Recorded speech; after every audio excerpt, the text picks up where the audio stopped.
This is Bill Hartzer, and this is the Digital Marketing Podcast.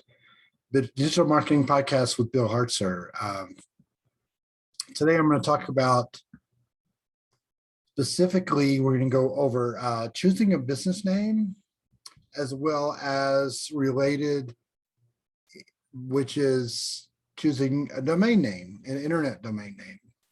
And in this particular case, I'm going to talk a little bit about why, when you are going to name a business, why you really need to at the same time think about the internet domain name, because there are definitely considerations and it can be a lot of hassles when it comes to your online presence. So choosing a domain and choosing a business name and choosing a name based on domain name availability is definitely consideration. So let's say I'm going to use an example as a digital company. Let's use the example of Blue Snowball. Okay, and kind of a generic word. The word blue is generic. The word snowball. And say we're opening a marketing company named Blue Snowball. So what we want to do is look at, certainly that's a name. Whether or not we go with Blue Snowball marketing, bluesnowball.com, bluesnowball.marketing, which is .marketing is a new TLD or generic ending, if you will, marketing, digital, and so forth, .com, .net, .org. Those are all endings.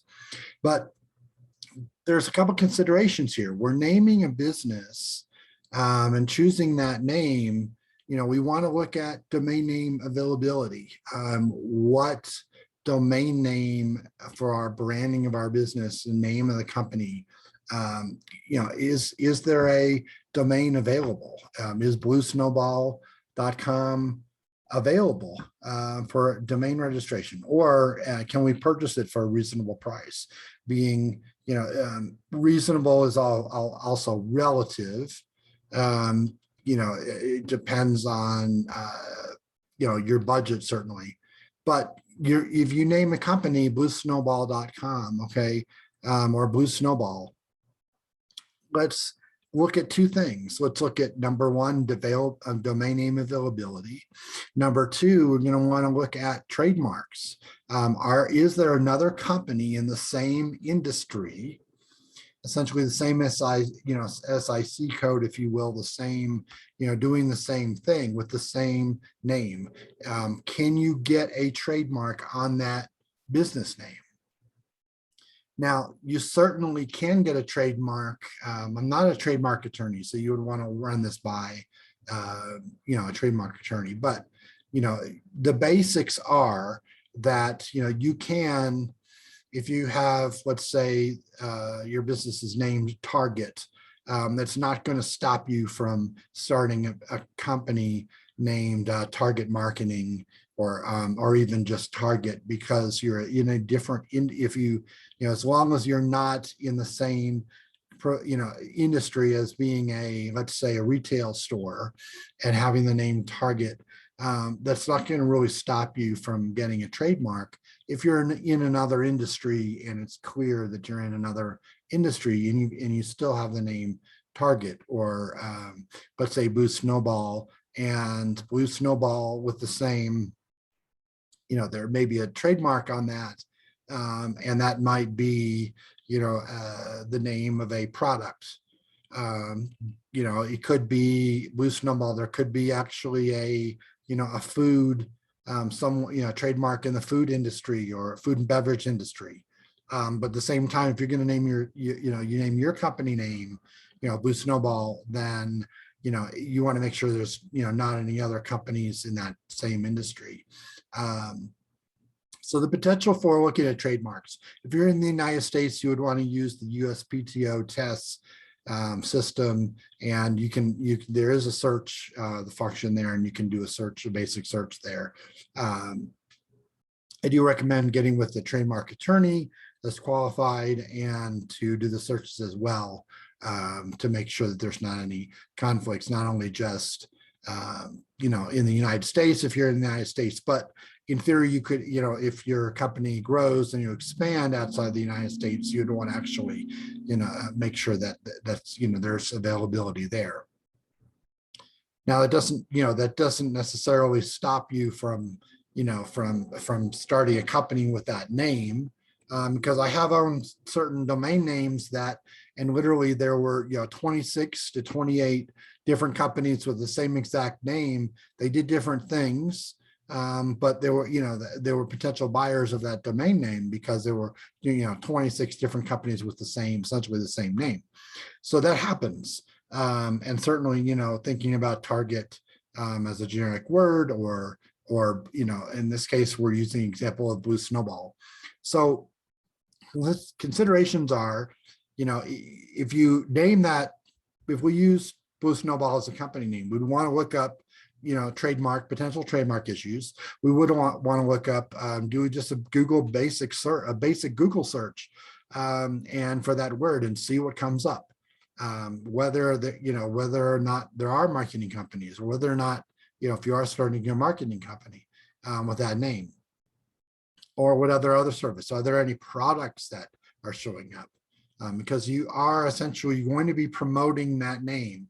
And so as you promote that name and it gets more notoriety, okay, and more people are searching for Blue Snowball, well, are they, even though it's not necessarily, you know, a word, a keyword maybe that you would target, you know, as in an SEO campaign, you know, or, you know, to try and rank for that keyword. But in some cases, you know, you want to make sure that there's a potential that you can actually, you know, as you promote your business, show up in the search results, and people can find you by company name. So what is that competition like? That's something that you're going to want to kind of gauge before you actually make all these commitments, as far as, you know, naming your company. That is a consideration, because you're looking at not only trademarks but online competition. What is your competition overall, you know, in that particular industry, for your name and so forth, and just what's the competition for your name, your company name. At the same time, you know, think about when somebody is going to type in bluesnowball.com or your company name, are they going to be, you know, what's the availability of that domain name? Okay. And are you going to be able to buy it? All that considerations, when we get to a point where you're going to file for the trademark. When you file, you will want to make sure you register the domain name at the same time, or essentially, you know, on the same day. What I am coming across now, and people are coming to my DM Protect service right now, and DM Protect to recover domain names because they filed, let's say on January 1st, they filed for the trademark, and January 2nd or 3rd, somebody else went and bought the domain name. So what was happening is somebody was watching the new trademarks that were coming through. They found a very unique name. They knew that potentially that person would want the domain name. So what they did is someone else registered that domain name in the hopes that they could sell it for a couple $1,000s to the person who just filed the trademark. So we're having to help the trademark holder get a hold of that domain and kind of show that the domain registration was after the file of the trademark, and then the domain registration in this case was in bad faith because they essentially wanted to sell that domain to the trademark holder. So that can it can run an issue, but a little forward thinking here, registering the name of your company name and similar names or typos can save you a lot of hassle later on. So it's something we'd want to definitely do. The other consideration is choosing a name that's not, if you set up a company and do all sorts of branding and marketing around your company name, Blue Snowball, and there already is a bluesnowball.com. Yeah, you might be able to get blue-snowball or bluesnowball.marketing or something similar and something else. However,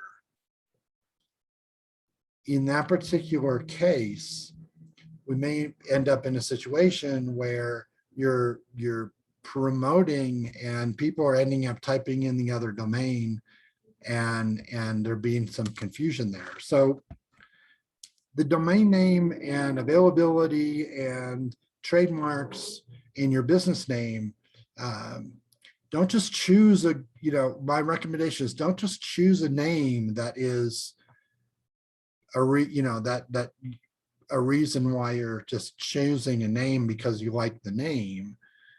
There is some consideration here about your digital online presence, and so that comes hand in hand with trademarks, with availability of domain, with what you're naming your company, what are you going to name your company.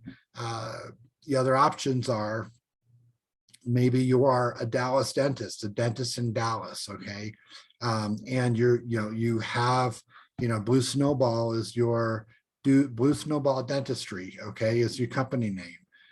Do you want to make your company name or your domain name, dallasdental.com or dallasdentist.com, where you have a different domain name, different than your company name?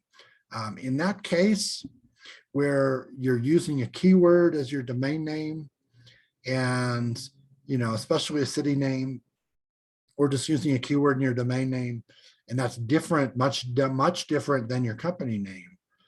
You'll still want to get your company name and do some redirect the visitors from bluesnowball.com to to dallasdental.com or Dallas Dentist, your keyword name.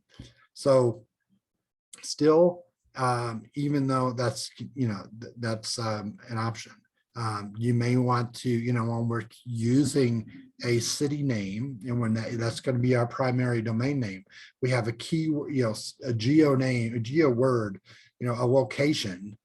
Okay. One of the considerations that that I recommend looking into is that the potential. Certainly you are in Dallas, or let's choose Dallas as an example here, okay, and you get Dallas Dentist, and that's your that's your domain name, okay, or even your business name. In that case, what's the potential of the future? Will you potentially have additional locations? Will you have an additional location in Austin? Also, maybe in Plano, Texas, or a suburb of Dallas? Are you going to expand potentially? You may not have plans to expand right now, but you may later. You may expand to other cities, other states, other locations. You may move. So you may move your business for whatever reason. You may be in Dallas and you may need to relocate for some reason, a family reason, to another city in another state. Then you're tied to Dallas, the city name, keyword.com. That's all relative about your overall strategy and naming your business and so forth. So that's definitely, something to think about. When we come into registering domains, okay, as far as checking availability, I recommend that you probably not go specifically to a registrar to check availability. Let's say, go to, any, a domain registrar where you would buy the name. You would not want to go there. What you would want to do is what I recommend specifically is going to something like going to the main ICANN website, which typically is lookup.icann.org.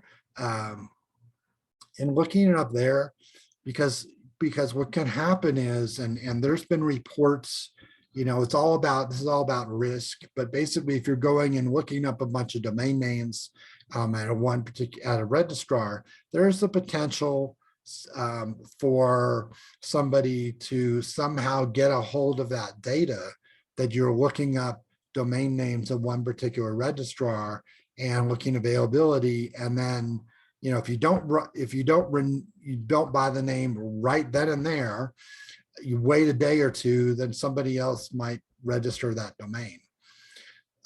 Whether or not that person who registered it knew that you were looking it up, okay, well, that's that's a totally different story. But at the same time, there's potential risk there. So as far as availability goes, if you're just looking up to see if something is available in .com, .net, .org, I would use the ICANN lookup. Now, when it comes to registrars, there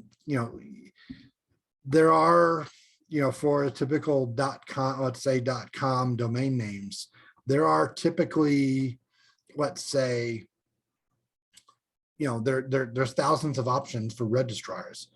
There's ones that are cheap. There's ones that are more expensive. You can certainly get a coupon, and get $1.99 or pay 99 cents for a domain name for the first year. This is your domain name that we're talking about. Okay, you need to, what I recommend is that you realize that this is, like I said, this is your domain name, okay, that we're talking about. Your domain name is tied to your email. It's tied to your email, your website, and your brand, okay? And if you lose your domain name, your website goes down. Let's say you have customers doing searches, hitting your website, you're paying for Google ads, you have all the social media, you have links from other websites to your website, you have all these promotions going on. Maybe you're doing offline advertising on radio, television,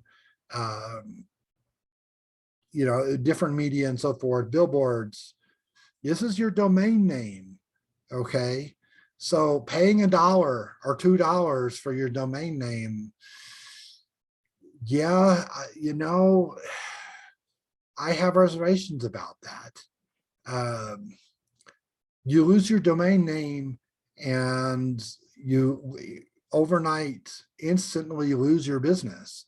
You lose access to email, you lose access to your website, all your leads. It's devastating to businesses who lose their domain names. And so I have a business, that I'm involved in, dnprotect.com, and we recover stolen domain names, and we recover domains or domains that have been lost for whatever reason. And we deal with issues like this every single day.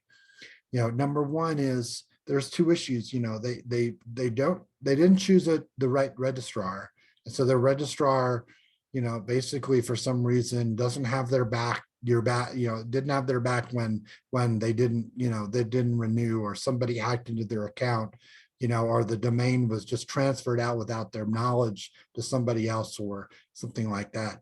Or, I'm also dealing with issues that someone had bought a domain. It was, their business and so forth. And it's everything for them. And they had their credit card set up to auto renew. And for whatever reason, it did not auto renew, and they lost the domain name. And at that point it had expired and someone else had purchased it. At that point they ended up, now we're dealing with the fact that they'll have to spend thousands or tens of thousands of dollars just to get it back. simply because they relied on the fact that a system was supposed to work. Auto renew, that the credit card was was still valid, that that it was a credit, that the credit card transaction went through, that the expiration date didn't need to be changed or updated, that there's a transaction, one little transaction that goes through once a year. If you have it set up for renewing annually, you are there. It's risky. You are inviting risk when you have something set up on auto renew, and every year you're assuming that everything will go through. You can take care of that. You can renew your domain name for at least 5 years. That's what I recommend at this point. Highly recommend renewing a domain name initially for at least 5 years. Then obviously you want to set it up properly. There's a lot of other systems, not just pointing it to a web host. You'll want obviously a web host that is separate from where you register your domain name. I have seen, websites for whatever reason being taken down or by the web host, and they didn't want to host the domain anymore because it constantly got hacked, or because of content on the website. Generally, that's not issue for most businesses, but it can be. And so there can be other issues that web host doesn't want to, or the web host goes out of business. And if you've registered the domain name to that web host, you have your web host, your website up and running on a server, and the web host goes out of business, and then all of a sudden, okay, well, you cannot access the domain name, you cannot access the web hosting. So I recommend using a different domain registrar than you do your web host. And that way, if you have a website, or your website goes down, or for whatever reason, it gets corrupt or whatever, ideally you'll have backups every day of your website. So then you can just go to your domain registrar, get a new web host, upload your old your backup from, let's say, a day or two ago, where your website was not corrupt, where it wasn't, hacked into, point it to the new web host, and you're up and running. That technically, depending on the size of your website, that actually could be done within an hour. So in that case, that can be done. So as far as domain registration goes, like I said, I do recommend not relying on auto renew, because I'm seeing cases come across all the time that where auto renew for whatever reason failed, and somebody else ended up purchasing the domain name on an expired domain auction or in some other situation. So that said, as far as domain names go, those are that's my thoughts around brand new domain names, ones that you are going to register and related to a brand new business. The other option is that you may find, you have a business name and you've done your research and so forth, and you found that there's a domain name that is expired that that you might, that might get. Number one, you want to due diligence on the domain name. I have lots of other podcasts, other videos, other articles where I've gone through and showed you actually the due diligence that you can do on a domain name. Even though if it's a new domain name, you still, because we've had domains for, since the 90s, 1983, first domain name registered, around, and so forth. But, a lot of domain names have actually been used before and used for a few years and then dropped and so forth. They have a history. They may have links from their other websites. Those are good links or bad links. Those are, there may be traffic to them. from the industry. And they may be, formally on a topic that is not related to the domain name. And so you can use archive.org and look at the old, whether there was a website on the domain name or not before. So there's a lot of due diligence you can do. I've gone through it. And you can also run a DNP, find out the DNP score of the domain name at dnprotects.com. And that does kind of a check on some of the issues. You may want to look into also the backlinks, the links from other websites. Sites like majestic.com will show you the backlinks to your domain, to the domain name before you purchase it. You want to, if a good example is marketing.com. Marketing.com sold recently for over $2 million. However, the links are not very good at all. In fact, there was a lot of spam pointing to that domain, even though it's a really great domain, marketing.com. Doing the due diligence, probably if it wasn't marketing.com, if it was just some other word, I would never even touch that particular domain because of the fact that there's so much spam associated with it in the past, and there are other issues. I've done some other podcasts and other videos related to due diligence. You might want to look into those. You could also do a search, Bill Hartzer due diligence domains, or domain due diligence, and put my name in there, and you'll be able to find lots of material there. So I said, expired domains. Also, number one is, a form of, trademarks.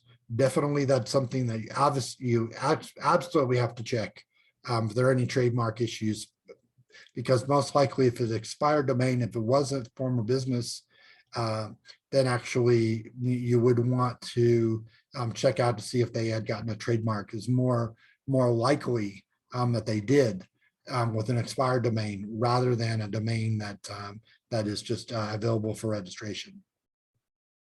That said, this has been the Bill Hartzer podcast, the Digital Marketing with Bill Hartzer podcast for Thursday, September 23rd, 2021. Thanks for listening. You can certainly subscribe to my podcast on YouTube. There's also a lot of other options, podcasts on anything from Apple Podcasts to iHeartRadio and a lot of other areas and a lot of other places out there on the web. I typically will be doing a transcript of this podcast. If there's any websites or any concepts or anything that I mentioned here, feel free to get in touch with me on my, you can reach me through billhartzer.com, or just do a search for my name, Bill Hartzer, and you can find me. Thanks.